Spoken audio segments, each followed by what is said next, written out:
മാസമായിട്ട് പ്ലാൻ ചെയ്തുകൊണ്ടിരിക്കുന്ന യാത്ര നമ്മളിവിടെ സ്റ്റാർട്ട് ചെയ്യണം കേട്ടോ. അങ്ങനെ നമ്മുടെ റോഡ് ട്രിപ്പ് ഇവിടെ സ്റ്റാർട്ട് ചെയ്തിരിക്കുകയാണ്. ഏകദേശം 11 മണിക്കൂറാണ് നമുക്ക് വരുന്നത് ആംസ്റ്റർഡാമിൽ നിന്നും സ്വിറ്റ്സർലാൻഡിലെ ഇന്റർലേക്കറിലോട്ട്. റോഡ് ട്രിപ്പിൽ എന്നെ ഏറ്റവും കൂടുതൽ എക്സൈറ്റ് ചെയ്യിക്കുന്ന കാര്യം ഈ തീറ്റയും കൂടിയാണ് കേട്ടോ. നമ്മൾ ആദ്യം ഇവിടെ ബ്രേക്ക്ഫാസ്റ്റിന് വേണ്ടിയിട്ട് ആദ്യം കണ്ടൊരു പെട്രോൾ പമ്പിൽ നിർത്തിയിരിക്കുകയാണ്.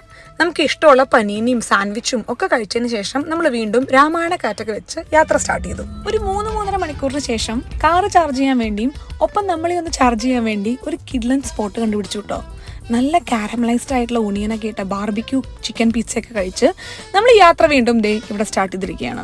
സംസാരിക്കാൻ ഇഷ്ടംപോലെ ടോപ്പിക് ഉള്ളതുകൊണ്ടും സ്നാക്സ് കഴിക്കാൻ ഒട്ടും കുറവില്ലാത്തതുകൊണ്ടും നമുക്ക് ട്രിപ്പ് ഒട്ടും ബോറടിക്കുന്നുണ്ടായിരുന്നില്ല കേട്ടോ. അങ്ങനെ നീണ്ടൊരു 10-12 മണിക്കൂർ യാത്രയ്ക്ക് ശേഷം നമ്മൾ സ്വിറ്റ്സർലാൻഡ് എത്തിയിരിക്കുകയാണ്. രാത്രി കഴിക്കാൻ ആവശ്യമായിട്ടുള്ള കുറച്ച് ബ്രെഡും എടുത്ത് സ്വിസ് പാസ് ഒട്ടിച്ച് നമ്മൾ എയർബിഎൻബി എത്തി. ബെഡ് കണ്ടതും ഉറങ്ങിയതാണോ ബോധം കെട്ടതാണോ എന്നറിയാത്ത അവസ്ഥയിൽ നമ്മൾ എന്തോ ദിവസം അവസാനിപ്പിച്ചു.